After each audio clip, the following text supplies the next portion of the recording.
I'm Robert Cavuto, and today on Sonic Perspectives, we are speaking with Scott Soto for the supergroup Art of Anarchy, who just released their album, There Be Anarchy, this February. Welcome, and thank you so much for taking the time to speak with us today. I really appreciate it. Thank you, sir. You got the pretentious Scott Soto today, the bad hair day, the bad into the eyes.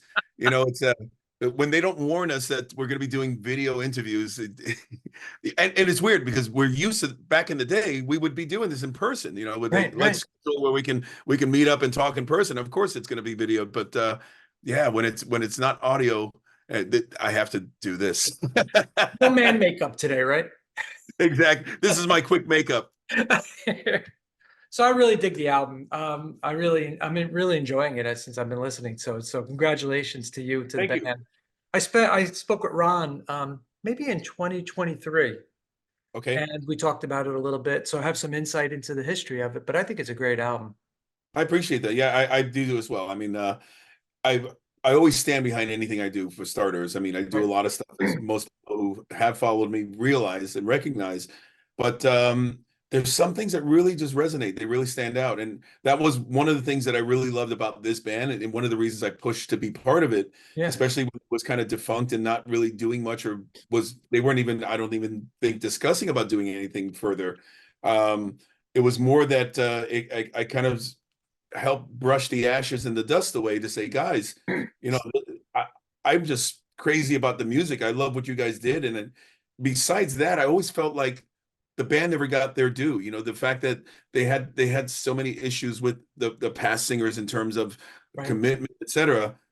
It was just such a shame that this band could have had some serious legs behind it, everything kind of fall into place the proper way. And that was kind of my selling point. I say, guys, I'm down with just, let's do this the way it was supposed to be done in the beginning if you're interested. And I love the music, and I've always felt this kind of yearning of what my voice would have sounded like singing these songs. And it was them just saying, yeah, well, we got some new stuff. Instead of sending you the old stuff and see what you sound like on it, let's see what you sound like on the new stuff. But there was no pretext, there was no idea of let's put the band back together, none of that.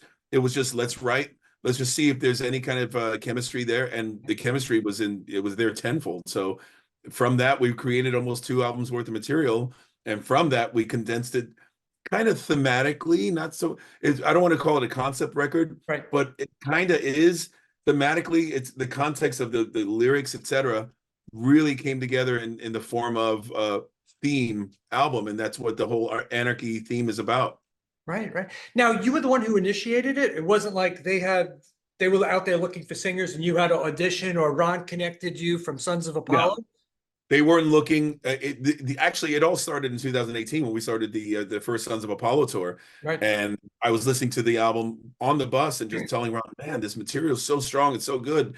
And it was more or less well, this is probably the end of the road. I don't think it's going to continue after this. And that's where I started with What a Pity. I would have loved to have sounded with my voice, because I love that kind of stuff. Material-wise, I thought they really had great killer songs, and production, everything was there. It's just it was all the things that were supposed to be there weren't, without getting too into it. How ironic is that Sons of Apollo phases out and now you're phasing in with Art of Anarchy? So that's kind of ironic, right? Yeah, and there was no design, there was no, and again, it wasn't Ron saying, well, I'm already working with Jeff and we're possibly not going to be doing any further, because even in 2020, when we were deciding to put this together, the idea of working together, there was no context of where Sons of Apollo was going. We just gotten home from the road on a tour that got canceled because of COVID.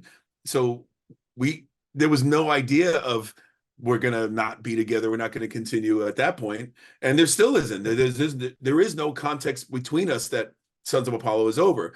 It's just, we're just not really talking about it for the obvious reasons. You know, Derek and Ron are doing something, Ron and I are doing something, Mike returned back to the mothership. Everybody's got their things that they were already doing prior and doing things into the future. But that doesn't necessarily, there's no press statement, there's no release saying, hey, Sons of Apollo is over. I personally would love to continue. I would love for someday for us to bring it back together if and when it makes sense. But at this point, it doesn't. And everybody's just following their own fortunes and fate. So that's what we got to do. Yeah, great band. Saw you guys twice in New York City. Thank you. Enjoyed it. Yeah. I love the band. I love the music. The same thing as Art of Anarchy. I loved what I was doing in it, and it wasn't about it wasn't even about rock star status and making tons of money. It was nothing about that. I love the chemistry musically, what we created together, and that's exactly what I'm doing here with the brothers. I'm not putting my hands out and saying, "Hey, I got to be paid to do this. I got to do this for X amount of whatever." This is all organic. This is all from the heart, the way music started for us and the way it should be. Right. So before you delved into lyric writing, was there any discussion around maybe thematic aspects that were No, to go? Did you have to go and study the last two albums and no, really nothing? no, Just no. took I mean, the time. I heard them enough to know where they were. I wasn't going to write songs about frolicking through the dam with the dandelions, and I wasn't going to write songs about let's party and hang out with girls all night. I realized that wasn't what they were all about. Right. Right. But on the other hand, I also knew what I feel is important to write about, and especially during that time. I mean, this I don't even need to bring it up. But that was a very chaotic time in our country, even around the world, continues to be so. So there's always stuff to write around what's happening, like current events, Yeah. without necessarily stating that's what that's about, or this is about this, or this is about that person. It's not. I take the context of the situations and I can make stories about them that are a little more interesting and fascinating as opposed to the obvious I love you, you love me, let's go live in a tree. It's and that's what I wanted to come across on my lyric writing. But as we were going along, as we realized a few of the songs kind of fell into that category, we needed the next ones to kind of finish that so we can kind of round it all off. Right. And that's why thematically, uh, if you want to call it conceptually, it goes as far back as the Book of Revelations in terms of when things were turning around, kind of flipping around in the world, long ass time ago. And I'm trying to now put a futuristic view of that into it, the Book of Revelations, Yeah. but then combining it with what we're all living and dealing with today. So That's it's fascinating. it makes it more fascinating for me to write about as opposed to just writing a lyric just to get through a song and just you got to Dr. Seuss it, make sure that the words rhyme, but they don't Right. necessarily mean anything. Ron told me that you write in a very unique perspective where you want the finished song completed and Yeah. then you will write. Doesn't that get challenging with choruses, or you think it's a bridge or a break? Uh, but you kind of like what they give you and you just take it and run with it? It depends on the person I'm writing with. I mean, the somebody like Ron, especially because he's producing the record, he's overseeing he's overseeing the overall songwriting Mhm. aspect of it. So he knows you have to have a hook, you have to have something that grabs you and keeps you. So obviously that's the singers or the lyricist or the one that's writing the chorus. It's up to that person to also add to that to make sure that we both got that hook and we both kept that hook, because when you got to grab the people when they're listening, and it's got to mean something, number one, but number two, you got to grab them into the point where they're going to remember that even by the time it comes around the second or third time. And Yeah. then they start listening more and more, you just got them hook, line, and sinker. So that's where the word hook comes from. You have to have that hook. Right, right. So naturally, if Ron, who's an expert, he's a great songwriter, he's a great producer, is going to give me a piece of music, I know already that he's going to give me something that I'm going to be able to give him back what the result of what he's expecting out of it. And Is there that's discussions I about melody? Like, hey, that's not strong enough, or which oh melody yeah, do you like sure. better? Do you get into that Sure. sometimes? And there are even times where maybe the well is dry and maybe I got a mental funk and I go, we got to get this song done or we want to get the song done, but I really don't have anything. Ron is great. He'll just send me a little something in the background. He's playing the song and he'll kind of mutter some melodies and how about buh, buh, buh, buh, buh, buh, buh, buh, and he'll give me an idea. And then from that, it's like, oh, from that now I can turn it into something. I can make my own rendition of that. And I'll take it without giving any comparison to Freddie Mercury or Queen. That's what they used to do when Brian would write a song. He would kind of mock sing it or fully sing it if he really wanted to put the effort. And Roger Taylor would do the same. And then Freddie would put his own spin on it. It would not sound identical to the way those guys sang it or the way they demoed it. Right, Freddie right. would hear it and go, this is how I would interpret what they're doing. So that's what I do when Ron sends me a melody or a melody idea. I interpret that in how I would do it if I'd written it. What was the fastest song to write lyrically, and what was the longest song to write lyrically? Oh boy, that's a stacked question because the album was written in the culmination of like say 2.5 years. Oh, gotcha. It wasn't written the way you normally, okay, guys, we got the budget, it's time to write the record. They send you a bunch of songs and you're just like chiseling them out. They'd send me a song, I'd write it and sing it, demo it, and then we'd sit on it for a month because there was no pretext as to what we were going to do with Right, it. We right. didn't say we have an album. This is the timing. We're going to get it done, mix it, and release it. So we were just working on it when we were in between everything else we were doing. And then it was not until like 2022 when we decided, you know what? Let's start taking this seriously. Let's wrap this thing up because we should have this thing ready to go by 2023. I think the initial idea was to get it out by the end of last year. But then when things didn't, you got to time and plan things. When that didn't work out, we pushed it for February of 2024, and then we started getting the videos and all that stuff done the latter part of 2023. But in 22 is when we decided to get really serious about this is going to be the album. Now let's start harnessing exactly what we need to finish it. So to answer that question, it's Yeah, kind of hard because I don't remember when certain songs were written compared to I know some of them that were written towards the end, they came really quickly because we kind of had a vibe going by then. right. Yeah, and it was spread out so far. It wasn't like compartmentalized and said, Yeah. we'll focus on this for 2 months or whatever the case may be. But I got to be honest with you, now that I'm thinking about it, I think the song Vilified was the easiest in terms of not easy as I just kind of pissed it out and didn't put any thought behind it. It came to me the easiest because they gave me the theme behind it. Yeah. When they sent me the song, I think I might have demoed it with something else completely. And I believe it's one of the brothers, it might have been John, that suggested that I rewrite and make it more, make it darker, make it more about mental health, make it more about PTSD, and really kind of even dig into the character that Joaquin Phoenix plays in the Joker. Right. Because before that movie came out, the Joker was just a villain.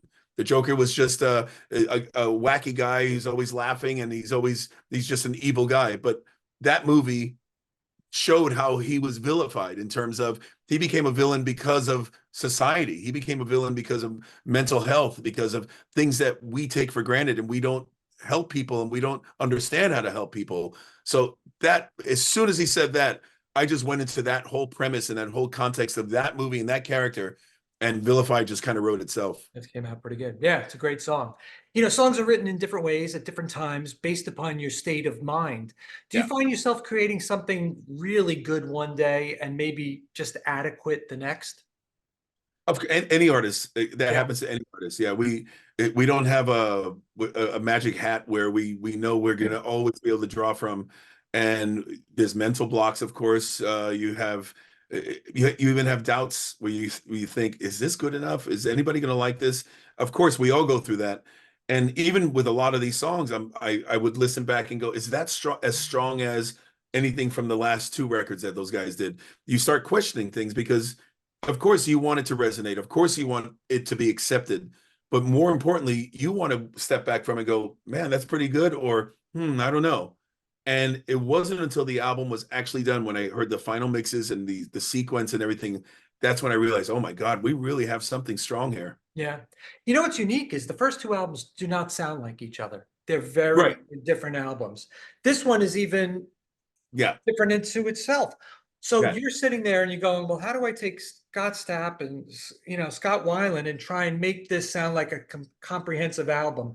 Did you have to go back and study those two albums significantly to get to that point? You just I didn't want to.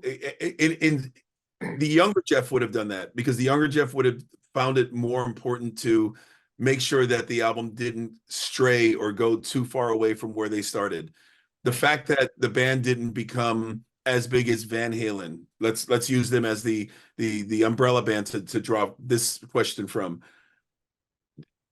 Exactly that. The Van Halen didn't stay on the same bitmap or blueprint that they had with Dave when they got Sammy. They opened up a whole new version of the band that became that next entity, that next sound, that next phase of the band. And that's exactly what I wanted to bring to this. I didn't want to just say, well, it's got to sound like this because it has to match that. It's got to be like that because it has to resonate to that. I wanted to have its own legs. But clearly, the songwriting, Ron, as a producer, he knows how to harness it all together so it still sounds like the same band, but it doesn't sound like we're just trying to repeat something that they already did, or that the new singer is trying to just kind of cover the tracks. I mean, there's so many bands I can use Yeah. that comparison with. The Iron Maiden, for instance, Iron they Maiden, sound that's what I was thinking. musically, they sounded like they did on Killers when they did Number of the Beast. But when Bruce came in, it sounded like a completely different band. You take out the vocals and you put those two albums side by side with no vocals, they sound like they could be on the same record. True. But when you put the two different singers, it changes the complete identity. So Right. it wasn't intentional that I wanted to change the identity. I just wanted to give what I would do to these songs and what I would do for this band. Yeah, no, that's true. And the first two Maiden albums, a little bit more punky, you know? I Yeah, think have a punk element versus absolutely. Number of the Beast, which really has a heavy metal aspect to it. Which is why Paul Diano worked, and he admits it himself. He goes, "I'm not an opera singer. I'm not a kind of singer." He goes, I come from the punk world. Yeah. It was all attitude. It was all, it was all just a lot of shouting and a lot of aggressiveness, and that's what you got out of him and those records. So, Yeah. and same, I couldn't be any polar opposite from Scott Weiland. I always looked at him as like a modern day David Bowie in terms of what he True. did with his own stuff. And what I bring is I have more of a classic rock thing, but I also have a very strong R&B soul base. So I'm going to use a lot of that kind of in the emotional R&B black side of my influence in everything that I do. And that's where you're going to hear a huge difference between the two singers and the two styles. No, I get it. It's great. It stands on its own merits, which is really Yeah. tremendous. Earlier, you talked a little bit about never running out of inspiration and writing these impactful songs. Echo Your Madness mirrors that sentiment exactly. What was the inspiration for that song? To be honest with you, I don't really know. It's not that I don't know. It's just unless I'm actually reading the lyrics and actually trying to answer that question based on, okay, oh, I remember what I wrote. If I listen back to it, then I can obviously I can say, oh, that was probably the I got this from this situation. But again, I'm gonna harken back to what we've been going through the past 2-3 years as my basis for a lot of these songs. Now it's not about either side religiously, politically, but it's about what we're all going through. It could be about division, it could be about turmoil, it could be about disruption, and all these different things that we can tap from whether it's media, so many resources that I use for my sort of concepts for Yeah. lyrics, etc. They're all there. And this is what I love. To answer your question, this is what I love the most about writing lyrics. I always write in double entendres, sometimes triple. Really?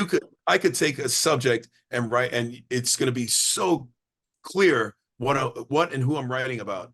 And then when you ask me, this is about so and so, isn't it? I'm like, absolutely not. It's about something completely different because I want the listener or the viewer or the reader, whoever, if you're reading the lyrics or you're trying to analyze the lyrics, I want you to have your own interpretation of what you think it's about. I don't want you to know exactly what it's about because it keeps it more interesting as far as I'm concerned. And If it's I give great you, melody. if I give it away, you're gonna, oh yeah, okay. Now that I know this, I'm gonna move on. I'm not. It's always making you think, That's and I great. like people to think when they're listening and reading lyrics. I love the melody. That was the thing that caught me. I really Oh, I enjoyed the see. melody on that song. And then it was like, wow, the melody then pulled me into the lyrics. I was like, what the heck is this all about? So it's great. Yeah. What I liked about that, especially that the approach on that one, and this is another thing I really pride myself on, is having I have like flip switches on my voice. The same way a guitar player can go from a clean sound to a heavy sound on the Yeah. guitars, upper pickup, bottom pickup. I love being able to give you like everything in full throttle mode, like, and then give you a nice clean chorus that like somebody like Steve Perry could sing. Something Yeah. like it's like so melodic and so almost angelic sounding, and then get back to just aggressive and in your face. I love being able to flip those switches and just give you different throttles at different times. No, it's crazy. Is Art of Anarchy a band that you could foresee yourself being with for a significant period of time, more albums down the road, more extensive touring, and so on? It's the same answer I give for anything that I do. When I do something, I get behind it. I don't do it just for the time or for the sake Okay. of boredom or whatever. I put my all into it, and the fate takes its own course. If the band is willing, if it resonates, we have people that want us, that want to hear us, that want to see us. I'm all in. I'm not just doing it just to kill time or for a quick paycheck. It's always about commitment, loyalty. Let's do this. Everybody's in. Let's go. Somebody's not in. Shit. Next, let's on to the next thing. And that's been the basis of my career from day one. Right. I want to be with people who are into what we're doing, and I'm as loyal as it comes. When we get to that point, my band Talisman lasted 19 years for that reason. Mhm. You know, we wanted to work together. We loved, even if one person bought the album and there was no interest, we want to do this together, and that's why we stayed together that long. Right. You're going to be going out on a tour in a couple of days. I wanted to come and see you, but I looked up the date and it's Easter Sunday in Sellersville, so I can't make that. Yeah. But what songs do you look forward to playing live from this new album? Besides Vilified, obviously you got to do that You one. know, I look forward to all of them because it's all brand new to me, and it reminds me of like the first tour with Sons of Apollo. When we hit the stage, every single song I don't have any history with. I don't have any. When a band's been around for a while, you're going to do a lot of the older stuff, and then you're going to throw in some new stuff.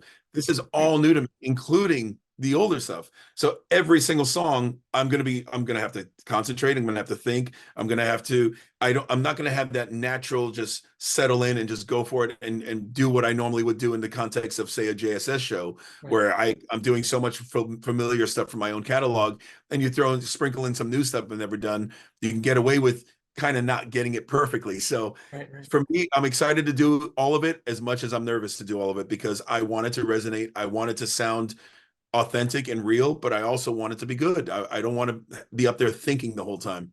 You know, these guys strike me as the type of guys that'll say on the old stuff, sing it how you want to sing it. Don't Absolutely. sing like Scott Stapp. Don't sing like Scott Weiland. Sing it like Jeff would sing these songs. And I thought you were going to say sing it like Scott. I thought you were going to say sing it like Scott Soto.